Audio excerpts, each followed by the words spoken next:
मैं ट्विंकल आप सभी के सामने एक बार फिर से उपस्थित हूँ नई नई खबरों के साथ न्यूज मोमेंट की तरफ से। और स्वागत करती हूँ आपका न्यूज मोमेंट हिंदी में। तो बढ़ते हैं खबरों की तरफ, बने रहिए हमारे साथ। मिलते हैं छोटे से ब्रेक के बाद। PSJ TVS Asansol mobile number 8695607709, toll free number 1800123399999। India's first scooter, play smart play pick. Police भर्ती परीक्षा देकर आ रही युवती के साथ गैंग रेप। आगरा से पुलिस भर्ती परीक्षा देकर कोसी कल्ला लौट रही युवती को कार में लिफ्ट देने के बहाने आरोपियों ने बैठाया और फिर पीड़िता के साथ मारपीट की और सामूहिक बलात्कार किया। बाद में युवती को कोसी कल्ला के पास ही हाईवे पर फेंक कर फरार हो गए। पुलिस ने 4 अज्ञात के खिलाफ मामला दर्ज किया है और उनकी तलाश में दबिश दी जा रही है। मथुरा कोसी कला में एक युवती के साथ गैंग रेप की खबर ने पूरे पुलिस महकमे में झकझोर दिया है। जानकारी के अनुसार पीड़िता कोसी कला की ही रहने वाली है और आगरा में पुलिस भर्ती परीक्षा देने के लिए गई थी। वहां से लौटते समय कुछ युवकों ने उसे अपने गाड़ी में लिफ्ट दी और उसके बाद उससे मारपीट की। बाद में युवती के साथ 4 युवकों ने गैंग रेप किया। बाद में घायल युवती को आरोपी हाईवे के किनारे फेंक कर चले गए। अब मामले में पीड़िता के भाई ने शिकायत दर्ज करवाई है। पुलिस मामले की गहनता से जांच कर रही है और आरोपियों की तलाश में दबिश दी जा रही है। पहले ही मारपीट बदहवास हुई तो गैंग रेप पीड़िता ने पुलिस को दिए बयान में बताया कि वो कोसी कला से आगरा पुलिस दरोगा के लिए चल रही भर्ती परीक्षा देने के लिए गई थी।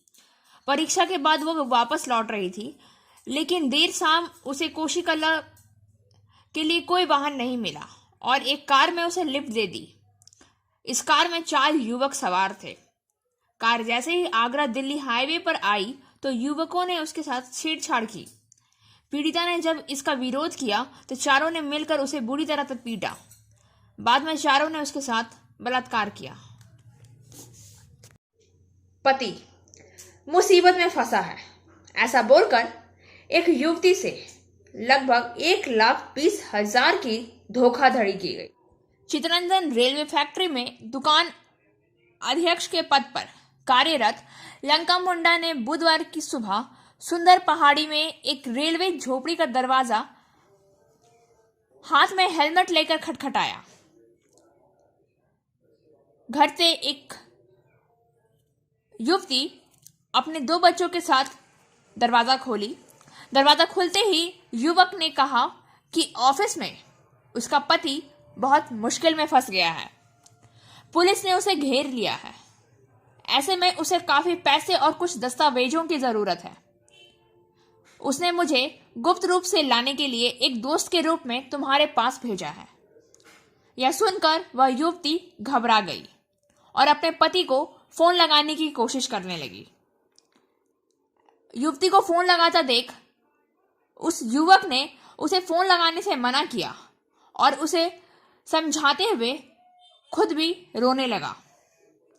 अंत में महिला ने उस युवक को अपने पति को बचाने के लिए 1,20,000 रुपए, सोने की चैन, झुमके, पेंडेंट, बिछुए आदि दे दिए। महिला ने बैंक का ATM कार्ड और आधार कार्ड भी उसे सौंप दिया। जाने से पहले युवक ने 1 गिलास पानी भी पिया और फरार हो गया। कारखाना से लौटने के बाद श्री मुंडा सब कुछ सुनकर हैरान रह गए। वह अपनी पत्नी से पूछता है कि उसने उसे फोन क्यों नहीं किया। फिर उसकी पत्नी ने पूरे मामले की सूचना दी और उन्होंने शिकायत के रूप में चितरंजन थाने में पूरी घटना की सूचना दी है। पुलिस ने घटना की जांच शुरू कर दी है। Kolkata municipal election. कोलकाता नगर निगम चुनाव। कोलकाता म्युनिसिपल इलेक्शन 19 दिसंबर को होगा। चुनाव आयोग ने गुरुवार को इस आशय की अधिसूचना जारी की। इसके साथ ही गुरुवार में चुनाव के नियम लागू हो गए हैं। राज्य की सत्ताधारी पार्टी ने 19 दिसंबर को कोलकाता नगर निगम वोट के लिए आवेदन किया था। वहीं कोलकाता हाई कोर्ट में नगर निगम वोट को लेकर केस दर्ज किया। भाजपा ने मामला दर्ज किया था कि राज्य में सभी नगर पालिका चुनाव एक ही दिन क्यों नहीं होंगे। मामले की सुनवाई बुधवार को टाल दी गई। ऐसे में अटकलें लगाई जा रही थी कि गुरुवार को चुनाव की घोषणा की जा सकती है। अंत में आज चुनाव आयोग द्वारा एक अधिसूचना जारी की गई। इस बीच हावड़ा और बाली में राज्य सरकार वोट चाहती थी। हालांकि राज्यपाल जगदीप धनखड़ ने अभी तक बिल पर हस्ताक्षर नहीं किया है। गुरुवार को देखने में आया है कि राज्य चुनाव आयोग ने सिर्फ कोलकाता में होने वाले चुनाव की तारीख तय कर दी है। वहीं चुनाव पूर्व के लिए नामांकन दाखिल करने की आखिरी तारीख 1 दिसंबर है। 2 दिसंबर को नामांकन पत्रों की स्क्रूटनी होनी। जांच आयोग इस बात की जांच करेगा कि नामांकन में कहीं कोई गलती तो नहीं है। उसके बाद 19 दिसंबर को कोलकाता में मतदान होगा। नतीजे 21 दिसंबर को जारी किए जाएंगे। इस बीच राज्यपाल ने अभी तक हावड़ा नगर पालिका विधेयक 2021 पर हस्ताक्षर नहीं किए हैं। इस विधेयक जो विधानसभा में हावड़ा नगर पालिका से बाली को अलग करने के लिए पारित किया गया है, ऐसे में एक जटिलता पैदा हो जाती है। राज्यपाल जगदीप धनखड़ ने वोट को लेकर आयोग को कड़ा संदेशा दिया है। राज्यपाल ने कहा है कि राज्य चुनाव आयोग को तटस्थ और प्रभावी भूमिका निभानी चाहिए। उसे राज्य सरकार की एक शाखा के रूप में काम नहीं करना चाहिए, जैसा कि वे कहते हैं। उसे काम नहीं करना चाहिए। इसमें चुनाव आयोग ने सिर्फ कोलकाता में चुनाव की तारीख की घोषणा की है। बने रहिए हमारे साथ, मिलते हैं छोटे से ब्रेक के बाद। फिजियोथेरेपी क्लिनिक पुरुषों एवं महिलाओं दोनों के लिए। यहाँ उपयोग किए जाने वाले मशीनों का नाम है UST, IFT, TENS, MS, short wave deep heat, wax bath, infrared lamp इत्यादि। Sripalli, GK Roy Sarani, Rupam building, Asansol, Upendranath high school के पास। अधिक जानकारी के लिए आप संपर्क कर सकते हैं महुआ 7047456855 पर। आसनसोल से मनोज शर्मा के अनुसार आसनसोल कुछ महीने पहले बीजेपी को छोड़कर तृणमूल में शामिल हुए सांसद बाबुल सुप्रियो, पूर्व केंद्रीय मंत्री और आसनसोल के पूर्व सांसद बाबुल सुप्रियो ने तृणमूल में शामिल होने के बाद पहली बार आसनसोल में पार्टी की संगठनात्मक बैठक की। बुधवार शाम को वह बाराबनी के पचगछिया में तृणमूल के पार्टी कार्यालय में एक दल की बैठक में शामिल हुए। उसके अलावा पार्टी की संगठनात्मक बैठक में ईटू जिला अध्यक्ष अभिजीत घटक, जामुड़िया विधायक हरेराम सिंह, बारामनी विधायक और तृणमूल पश्चिम बर्धमान जिला अध्यक्ष विधान उपाध्याय, महिला जिला अध्यक्ष मिंटी हाजरा और तृणमूल जिला के कई अन्य नेता भी शामिल हुए हैं। उस दिन आसनसोल के जुबली चौराहे पर उनका काफिला रुक गया। वो कार से उतरे और मोटरसाइकिल पर सवार होकर पचगछिया पार्टी कार्यालय पहुंचे। बाद में उन्होंने संवाददाताओं से कहा कि वह दिलीप घोष के बारे में कुछ नहीं कहना चाहते हैं। वह बंगालियों के मनोरंजन का स्थान है। यदि आप उनकी टिप्पणियों को नहीं सुनते हैं तो कहीं न कहीं एक अंतर है। इसके अलावा अग्निमित्रा पॉल ने टिप्पणी के बारे में कहा, भाजपा राज्य में राजनीतिक आतंकवाद के बारे में मुखर हो रही है और त्रिपुरा में वे ऐसा ही कर रहे हैं। थाने में किसी को उठाकर हिरासत में लिया जा रहा है, फिर से किसी का सिर फट रहा है। इसलिए बाबू सुप्रियो को लगता है कि अग्निमित्रा का ट्वीट अज्ञानियों की पहचान है।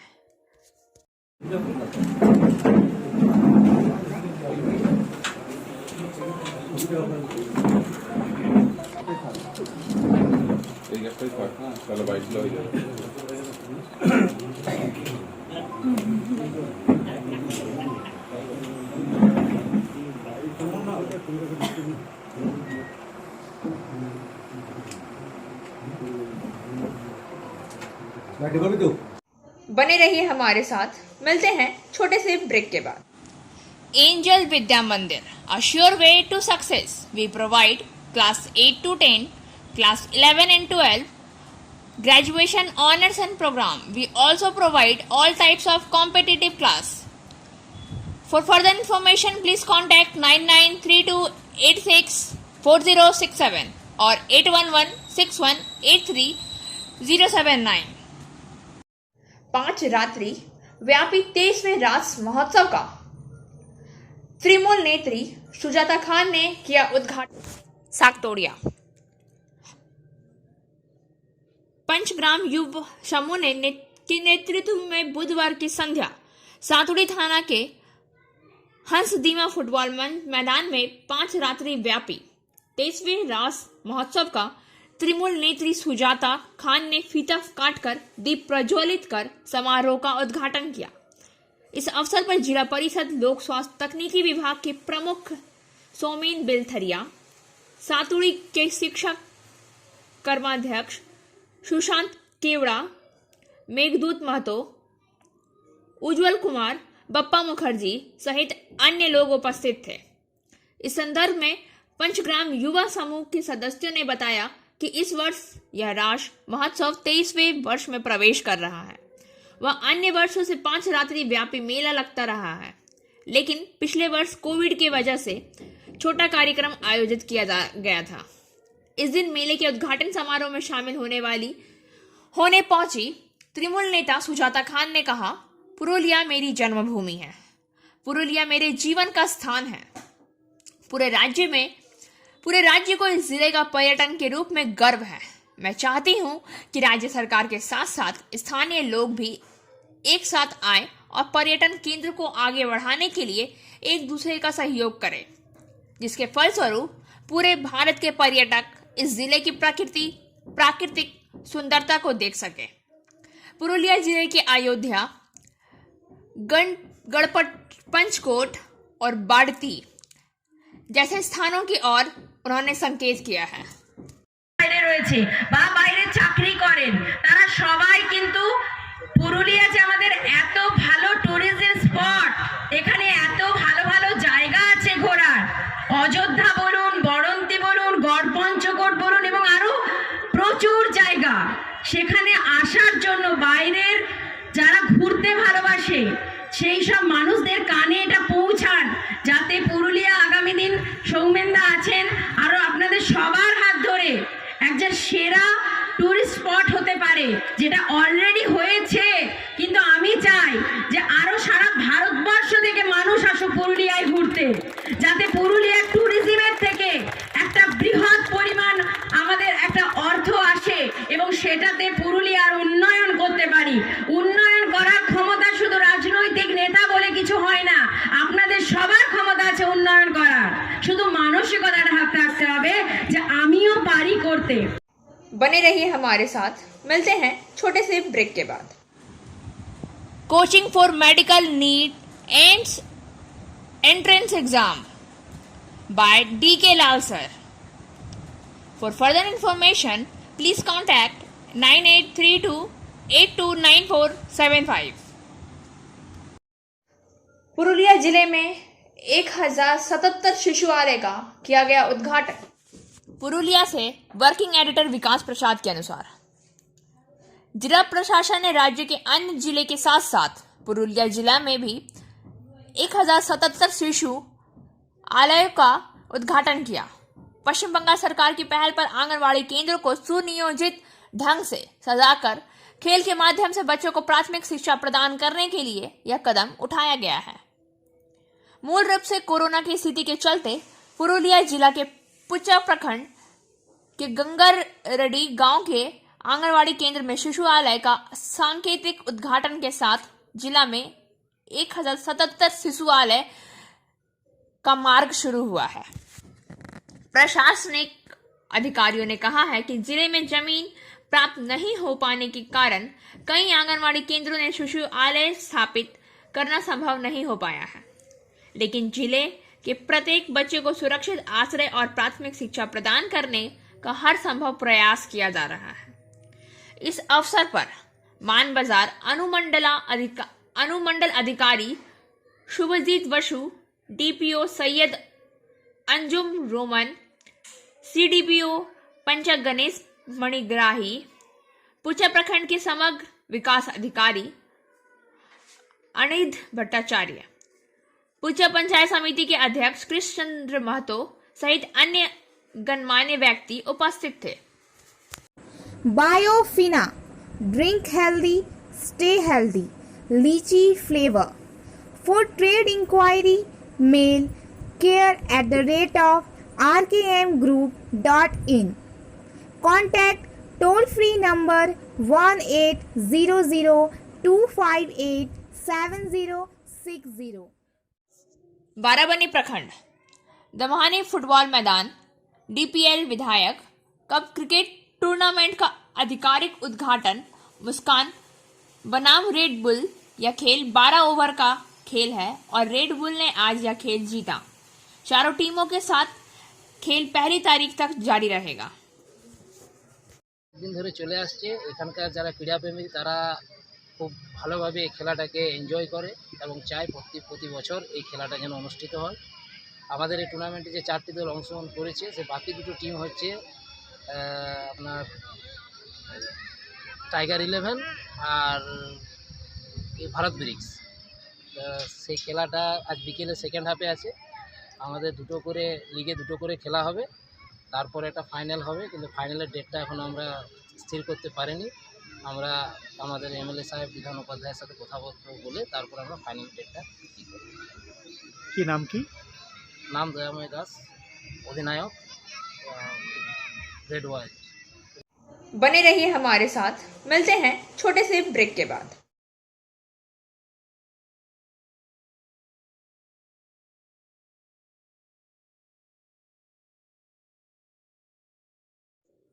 बर्नपुर से सुरजीत सेन गुप्ता के अनुसार समझौते के प्रबंधन पर अपमानजनक एवं भेदभावपूर्ण रवैया अपनाने का आरोप लगाया गया है।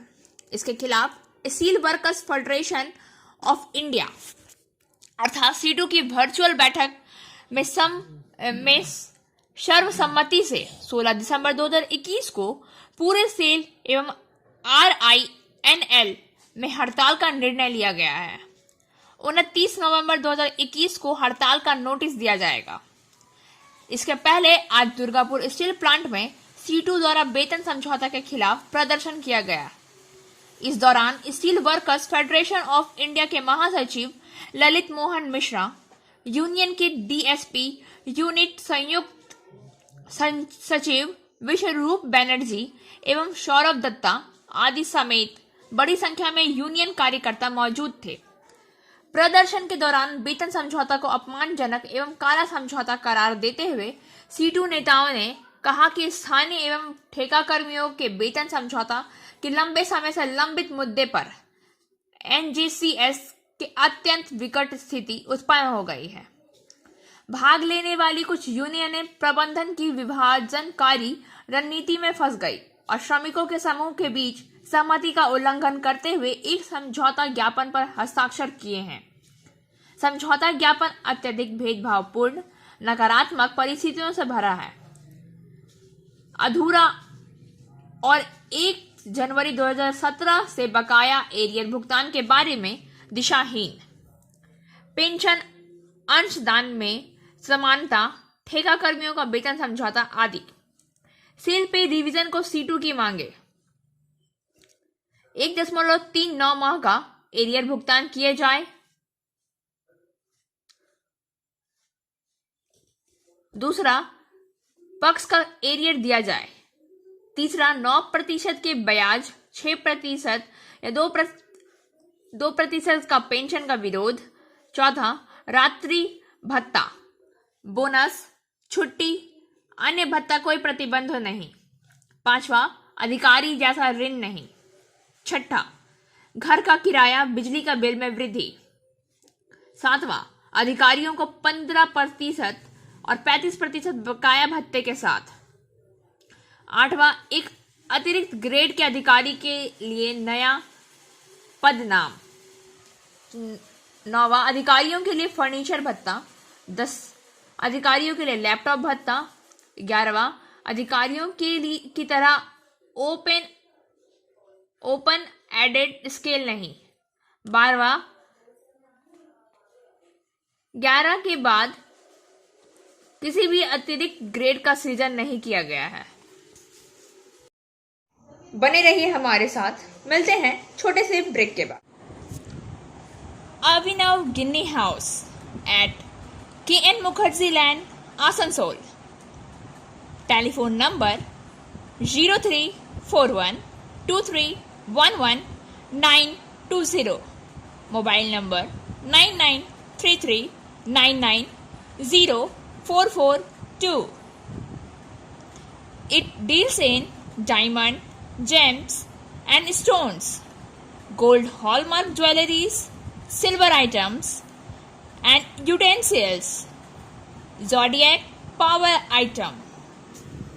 सीतारामपुर के सूर्य मंदिर प्रांगण में पहुंचे समाज सेवी कृष्णा प्रसाद। कुल्टी से लाली गुप्ता के अनुसार गुरुवार सीतारामपुर के सूर्य मंदिर प्रांगण में अयोध्या धाम से आए आचार्य सीताराम दास बाबा के बुलाए पर समाज सेवी कृष्णा प्रसाद की मौजूदगी देखी गई है। कृष्णा प्रसाद ने प्रथम मंदिर प्रांगण में स्थापित मंदिर का दर्शन किया तथा मंदिर के पुजारियों ने आरती दी, टीका लगाया एवं प्रसाद भोग किया। उसके बाद आचार्य सीताराम बाबा ने कृष्णा प्रसाद को फूलों का गुलदस्ता एवं अयोध्या से लाया हुआ उनके लिए खास शॉल और माला पहनाकर मंदिर प्रांगण में स्वागत किया। इस दौरान वीरेंद्र सिंह, मंदिर के पुजारी मिश्रा जी एवं मंदिर के कर्मी द्वारा भी कृष्णा प्रसाद को फूलों की माला पहनाकर सम्मानित किया गया। संत आचार्य सीताराम दास बाबा ने कृष्णा प्रसाद को मंदिर प्रांगण का जायजा करवाया, साथ ही मंदिर में रुके हुए कामों का पुनः चालू करने की गुहार लगाई। बाबा ने कहा कि मंदिर की छत ढलाई का काम अभी तक नहीं हुआ है। इससे पहले कितनी हस्तियां मंदिर प्रांगण में आए, वादे किए और फिर वादे भूल भी गए, लेकिन कृष्णा प्रसाद ने उन्होंने उम्मीद जताई है कि मंदिर की छत ढलाई का काम रुका हुआ है, वह पूरा कर देंगे।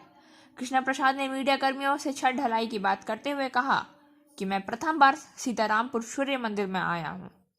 मुझे इस मंदिर का प्रांगण बहुत अच्छा लगा, बहुत शांति महसूस हो रहा है यहाँ, जैसा मानो मेरा तो यहाँ मन ही लग गया है। बने रहिए हमारे साथ, मिलते हैं छोटे से ब्रेक के बाद। Share and subscribe and forward YouTube channel News Moment. For more details and for advertisement, contact editor 956383. प्रधानमंत्री नरेंद्र मोदी ने गुरुवार को उत्तर के जेवर में नोएडा अंतर्राष्ट्रीय हवाई अड्डे की आधारशिला रखी। यह एशिया के सबसे बड़े हवाई अड्डे में एक है। दिल्ली राष्ट्रीय राजधानी क्षेत्र में दूसरा अंतर्राष्ट्रीय हवाई अड्डा सितंबर 2024 तक चालू होने की उम्मीद है, जिसमें प्रतिवर्ष 1.2 करोड़ यात्रियों को संभालने की प्रारंभिक क्षमता है। 1333 एकड़ भूमि में फैले इस हवाई अड्डे का विकास ज्यूरिख एयरपोर्ट इंटरनेशनल AG द्वारा किया जाएगा। बुधवार को नागरिक उड्डयन मंत्री ज्योतिरादित्य सिंधिया ने कहा कि नोएडा अंतर्राष्ट्रीय हवाई अड्डा एशिया के सबसे बड़े हवाई अड्डों में से एक बन जाएगा। उत्तर प्रदेश सरकार के अनुसार यह दुनिया का चौथा सबसे बड़ा अंतर्राष्ट्रीय हवाई अड्डा होगा और यह परियोजना 1 लाख से अधिक रोजगार के अवसर पैदा करेगी। एक आधिकारिक विज्ञप्ति में मंगलवार को कहा गया कि हवाई अड्डे का पहला चरण 10,050 करोड़ रुपए से अधिक की लागत से किया जा रहा है और भूमि अधिग्रहण और प्रभावित परिवारों के पुनर्वास के संबंध में जमीनी काम पूरा हो चुका है। जेवर में हवाई अड्डा राष्ट्रीय राजधानी में इंदिरा गांधी अंतर्राष्ट्रीय हवाई अड्डे को कम करने में मदद करेगा। विज्ञप्ति में कहा गया है कि यह रणनीतिक रूप से स्थित है और दिल्ली, नोएडा, गाजियाबाद, अलीगढ़, आगरा, फरीदाबाद और पड़ोसी क्षेत्र सहित शहरों में लोगों की सेवा करेगा। हवाई अड्डा देश का पहला शून्य उत्सर्जन हवाई अड्डा भी होगा। और अब बारी आज के SMS ऑफ द मोमेंट की। To appreciate the beauty of snowfall, it is the necessary to stand out in the cold. बर्फ के टुकड़े की सुंदरता की सराहना करने के लिए ठंड में बाहर खड़े होना जरूरी है।